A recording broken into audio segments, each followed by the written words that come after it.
Before anyone arrived by ship, Finland was already listening.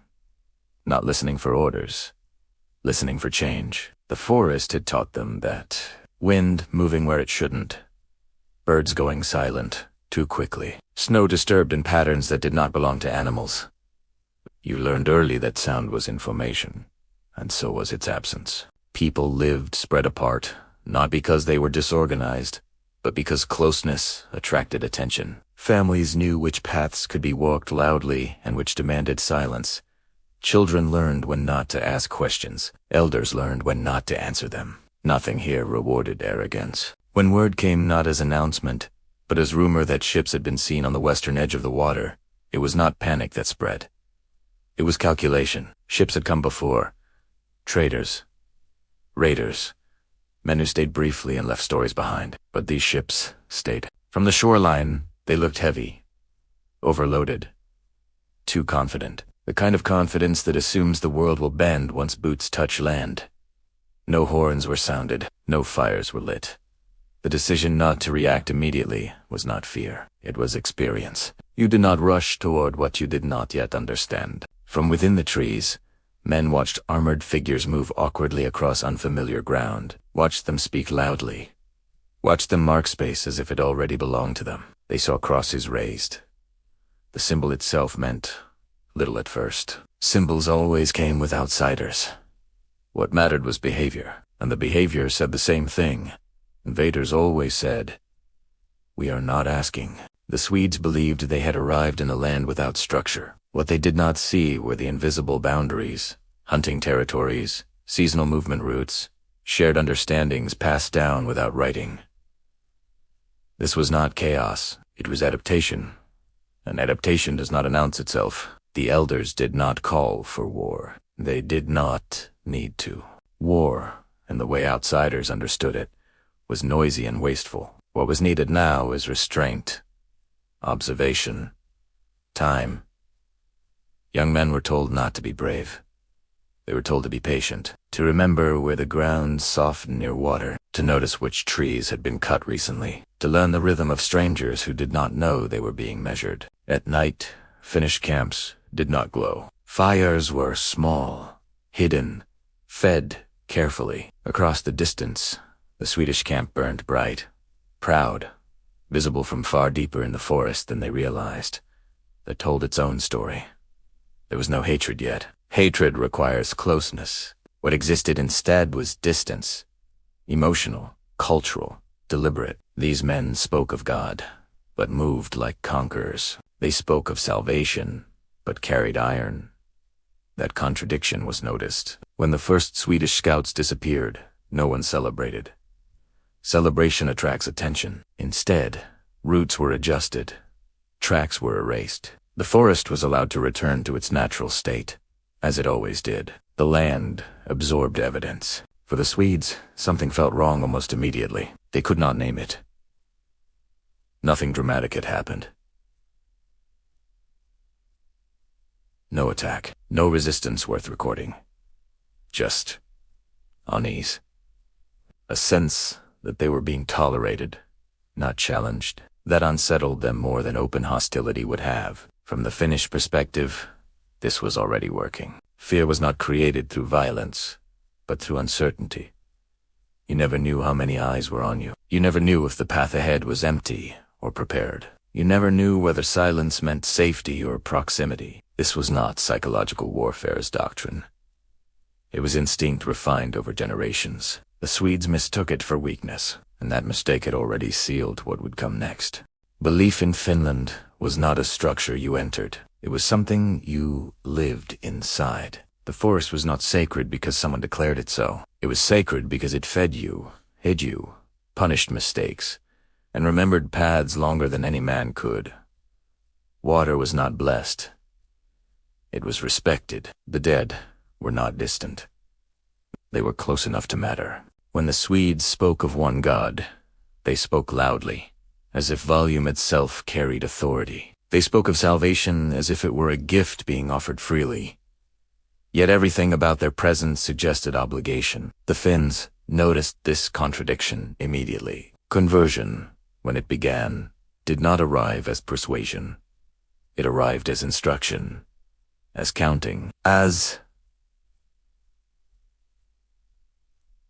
demand. The cross was planted not as invitation, but as marker, a signal that something had been claimed. From the inside, this did not feel like faith. It felt like accounting. People were told to gather, to kneel, to accept water poured by strangers who did not know their names. For some, compliance was practical. Resistance is expensive when your family depends on survival, not symbolism. But compliance is not surrender. The Swedes recorded these moments as success. Names written, souls counted, proof that the mission was working. What they did not understand was how Finns categorized this experience. It was placed alongside storms, poor harvests, sickness things endured, not embraced. Temporary disruptions that passed if you were patient enough. Inside the forest, identity remained unchanged. The Swedes mistook stillness for agreement. What truly unsettled Finnish communities was not the religion itself, but the assumption beneath it.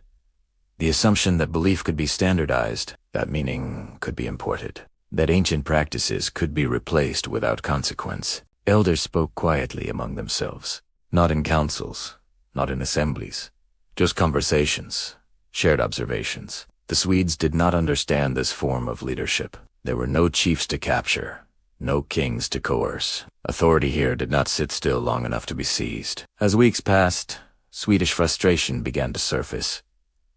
Patrols pushed further inland. Orders became sharper. Discipline tightened. The absence of visible resistance was read as defiance. They began to demand clarity from a land that did not provide it. This is when fear began to change shape. For the Finns, fear had always been a tool. Something you learned to manage, not eliminate. For the Swedes, fear was an anomaly. It crept in quietly, without cause, without enemy banners or battle cries. Men spoke of being watched, of sounds that stopped when approached, of paths that felt wrong but could not be explained. They accused the forest itself of deception. The Finns noticed this shift. They did not exploit it aggressively. They let it grow. At night, movement increased just enough to be sensed, not enough to be seen. A snapped branch here, a silhouette there. Always at the edge of certainty. The goal was never to attack the army directly. That would have created something to fight against. Instead, the goal was to deny the Swedes something they needed more than victory. Understanding. This is where psychological warfare became unavoidable. Not as strategy, but as outcome. The Swedes began to argue among themselves. Some questioned the mission. Others doubled down, insisting that firmness would bring obedience. Inside the Finnish communities, something else was happening. People who had never considered themselves part of a larger whole began to recognize shared experience, shared intrusion, shared pressure. The idea of us did not form through speeches. It formed through mutual endurance. This is how identity emerges in quiet cultures, not declared felt. When news spread again, not officially, but through word carried carefully that a bishop had been killed, reactions were measured. There was no celebration, no panic, only recognition. The killing was understood not as rebellion, but as boundary enforcement. The Swedes saw sacrilege. The Finns saw consequence. And from that moment, something hardened on both sides. For the Swedes, this was no longer a mission. It was an insult. For the Finns, it was confirmation. The outsiders did not understand where they were, and they never would unless they were taught. That teaching would not come through sermons. It would come through absence, delay, uncertainty, and loss of control. The forest had not changed, but the people inside it had begun to see themselves differently. The first deliberate acts of resistance did not look like resistance at all. From the Swedish perspective, things simply stopped working. A guide misunderstood directions and led a patrol in a slow circle that ended where it began. A boat tied to loosely drifted away overnight. Stored food spoiled faster than expected. Weapons stowed more quickly in damp air, as if the land itself rejected iron. None of this could be proven as sabotage. That was the point.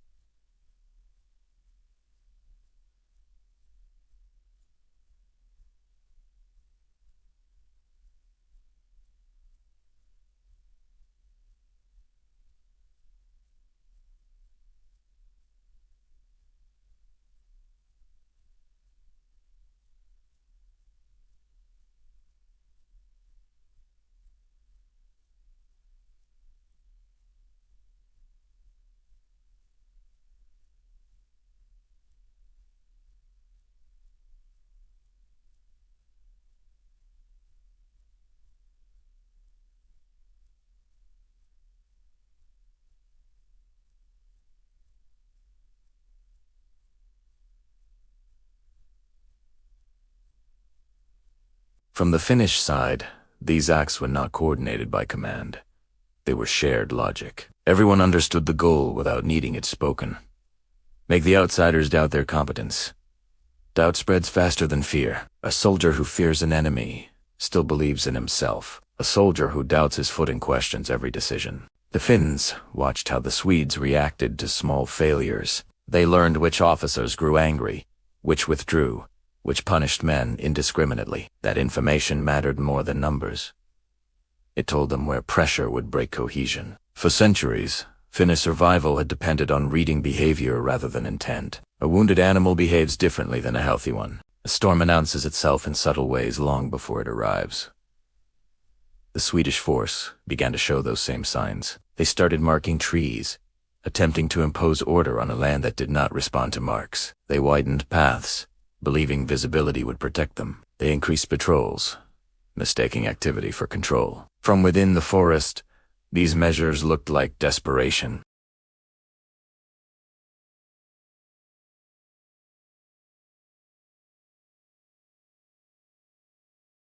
When the first night attack finally occurred, brief, sharp, and limited, it was not designed to kill many. 1 or 2 men fell. Equipment was taken. The attackers vanished before a response could form. The effect was disproportionate. Now the Swedes knew there was an enemy, but they could not see it, could not pursue it, could not fight it on their terms. Orders became reactive. From a Finnish perspective, this was the moment Sweden lost initiative.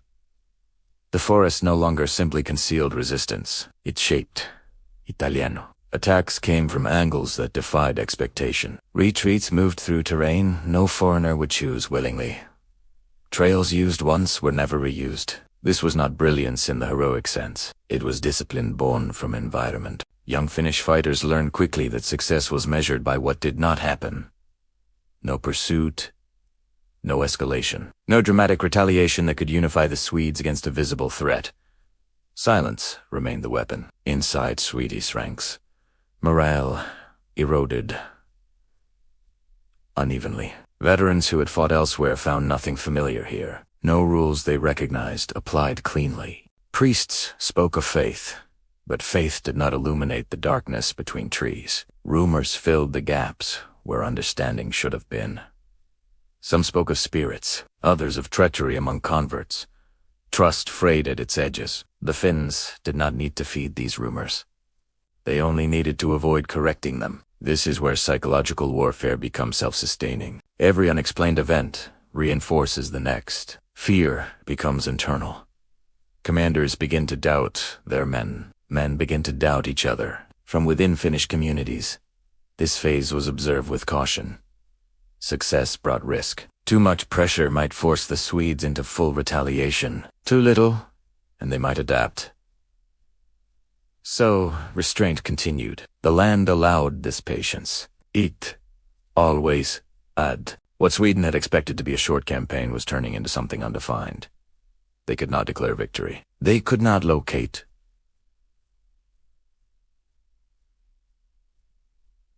Defeat, and nothing unsettles an army more than a war it cannot name. By now, the Finns understood something critical.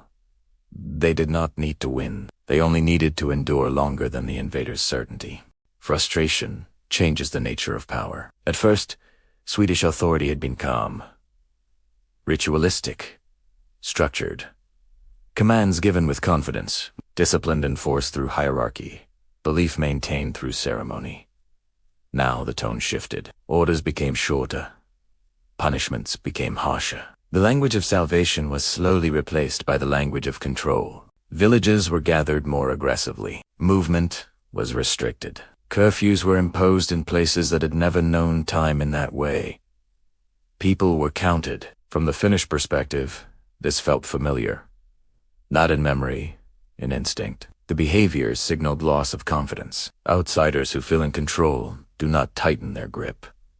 They expand calmly. Those who feel uncertainty compression creates friction. For Finnish communities, restraint became harder. Young men wanted retaliation, direct confrontation, something visible, something that felt like justice. Elders resisted this impulse. They understood something the younger fighters had not yet learned. Visible resistance creates targets. It gives the invader something to focus on, something to destroy. Quiet resistance dissolves into the land. It cannot be isolated. This created internal tension, not between collaborators and rebels, but between patience and anger. The Swedes misread this entirely. They interpreted obedience as submission and silence as compliance. They believed pressure was working. They did not see the internal restraint as discipline. This is where psychological humiliation begins to form. An army that believes it is winning grows careless. Patrols become predictable. Guards relax routines. Overconfidence creates patterns. The Finns observed these patterns carefully. Attacks became more precise. Not larger, more accurate. Always targeting vulnerability, never strength. Always brief, always vanishing. The goal was no longer just erosion. It was teaching. Teaching the Swedes that nothing they controlled was permanent. A path secured today would be unsafe tomorrow. A village compliant today would be empty tomorrow. A patrol route mapped today would be known tomorrow. Inside Swedish command, doubt began to surface in private conversations. Not recorded, not official, but present. This is where regret begins, not publicly, but internally. Not regret for coming, regret for underestimating. They had expected conversion. They had found resistance without rebellion. They had expected conquest. They had found endurance. From the Finnish side, the emotional shift was quieter but deeper. Fear was still present, but it had changed character. It was no longer fear of invasion. It was fear of becoming what they resisted. Brutality invites brutality. The elders feared escalation more than defeat, because escalation would force open war, and open war would destroy communities that had survived precisely because they avoided it. So, they held the line of restraint. This restraint became a moral discipline, not just a tactical one. Kill only when necessary. Disappear immediately. Do not take what cannot be hidden. Do not seek recognition. Identity was forming not through symbols, but through behavior. This is how cultures survive pressure without becoming what pressures them. For the Swedes, the environment had become hostile in ways they could not dominate. Their structures did not translate. Their rituals did not protect them. Their authority did not command the land. The forests did not respond to crosses. The rivers did not respect banners. And slowly, without any formal declaration, something shifted. The mission no longer felt like expansion. It felt like entanglement. A place that could not be left easily. A place that could not be controlled cleanly. A place that absorbed effort without yielding clarity. This is the quiet birth of regret. Not recorded in chronicles, not admitted in sermons, but present in behavior. Supply lines shortened. Movement became cautious. Confidence became performative. From within the Finnish perspective, this was visible. They had not defeated an army. They had changed its posture, and that was enough. There was no announcement of withdrawal. No moment where banners were lowered and ships prepared in defeat. The Swedish presence simply thinned. Movements became less ambitious. Patrols stayed closer to camps. The push inland slowed, then stopped. From the outside, it looked like stabilization. From the Finnish perspective, it looked like hesitation. The Finns did not pursue. They did not harass departing units. They did not claim victory. To do so would have invited retaliation, and retaliation would have demanded visibility. Instead, they allowed the Swedes to leave with dignity intact. Because dignity, once wounded, demands revenge. This was not mercy. It was calculation. Communities returned to patterns, interrupted but not erased. Trade resumed cautiously. Belief systems remained intact beneath new layers of imposed ritual. Christianity existed now, but it did not dominate thought. It coexisted unevenly, imperfectly. The Swedes believed they had planted something permanent. They had not realized that what had been planted would be reshaped by the soil. This is where Finnish resilience becomes generational. Children grew up hearing about the presence, not as legend, not as triumph, but as instruction. Stories focused on behavior, not heroes. on what to do when outsiders arrive certain and leave uncertain. Do not confront directly. Do not reveal numbers. Do not react emotionally. Do not disappear completely. Kebsons invites pursuit. This knowledge was not written. It did not need to be. It was repeated through habit, reinforced through example. For Sweden, the experience became something else entirely. Official narratives hardened. The crusade was remembered as foundational, necessary, successful. Church history required clarity. Ambiguity undermines authority. So ambiguity was erased. But institutional memory is never total. Military behavior in later decades told a different story. Fortifications replaced missionary confidence. Castles rose where sermons once sufficed. Force became permanent where faith had failed to dominate alone. This shift reveals regret more clearly than any confession could. You do not build stone unless you fear loss. From within Finland, this change was understood. The land was no longer merely threatened. It was now watched continuously. Pressure would return. It always does. But something irreversible had happened. The idea that resistance required unity under a single leader had been disproven. The idea that silence was weakness had been dismantled. Finnish identity did not emerge as nationalism. Not yet. It emerged as a method. A way of enduring power without absorbing it. This method would be tested repeatedly over centuries, by Sweden again, by Novgorod, by empires far larger and more certain of their destiny. Each would arrive believing the same thing, that Finland was small, that Finland was divided, that Finland could be corrected. Each would leave understanding something different. The First Crusade became misremembered because it did not fit heroic frameworks. It lacked spectacle. It lacked decisive confrontation. It lacked clean victory. But for those who lived through it, and those who inherited its lessons, it was formative, not because of what happened, but because of what did not. No mass uprising. No collapse. No submission of spirit. The land absorbed the pressure. The people adapted, and the memory remained. Quietly. Waiting. When Sweden returned, it did not come as a pilgrim. It came as an administrator. The difference was subtle but decisive. Churches were no longer alone. They were paired with garrisons. Priests no longer traveled without protection. Authority was no longer assumed. It was enforced quietly, continuously. From Stockholm's perspective, this was progress. Lessons had been learned. Faith needed structure. Structure needed force.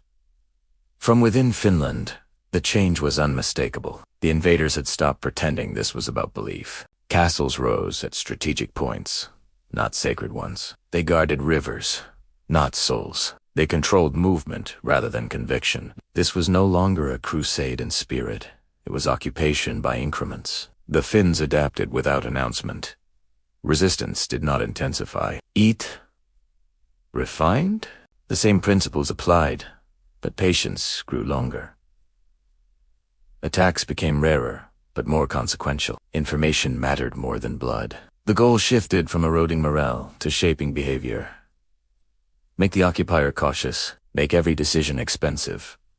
Make permanence feel temporary. The Swedes recorded this as instability, as stubbornness, as backwardness. They did not record it as intelligence. What they failed to grasp was that Finnish resistance was no longer reactive. It was anticipatory. Behavior adjusted before pressure arrived. Communities shifted before demands were made. This is not rebellion. This is adaptation under surveillance. Over time, Swedish officials began to treat Finland differently than other territories. Orders emphasized caution. Garrisons were reinforced. Commanders rotated frequently. These are not marks of confidence. They are institutional admissions of difficulty. Yet, in public narrative, nothing changed. Sweden told itself a story of steady integration, of Christianization progressing, of authority extending naturally eastward. Finnish reality remained something else entirely. People complied where necessary, paid where required, attended rituals without internal conversion. Language survived, memory survived, methods survived, This duality confused outsiders profoundly. They mistook surface obedience for internal alignment. This misunderstanding would persist for centuries. Every power that followed would make the same error. They would observe quiet populations, limited revolt, minimal protests, and concludes control had been achieved. They would not understand that Finnish resistance rarely announces itself. It waits. From the Finnish perspective, history became a sequence of arrivals. Each power louder than the last. Each convinced it had solved the problem the previous one failed to. Each wrong in the same way. The First Crusade was no longer remembered as an event.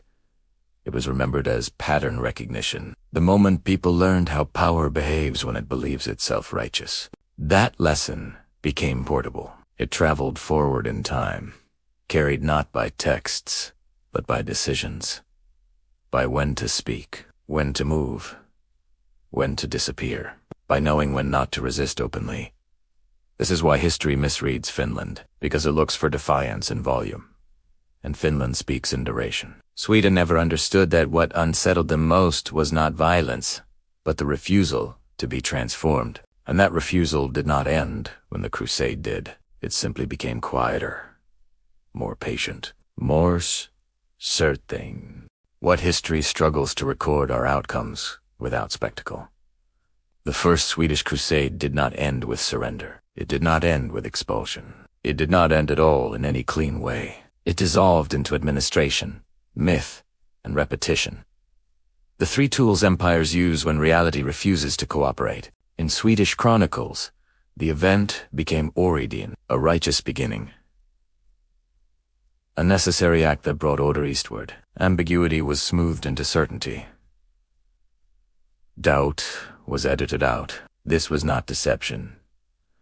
It was institutional survival. States require narratives that justify endurance.